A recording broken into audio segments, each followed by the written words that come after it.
my name is Jürgen Hohen, Lederhosen Salesforce.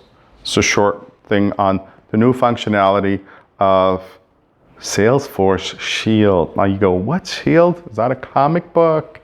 Is that a TV series? No, Shield is a way of event monitoring across a certain segment of fields. It's not all fields, it's certain fields.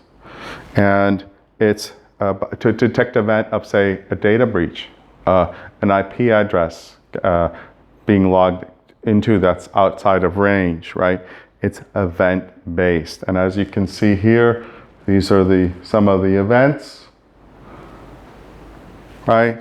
And on the second page here, it's a who, what, where, platform equation. You don't have to run a heavy analytics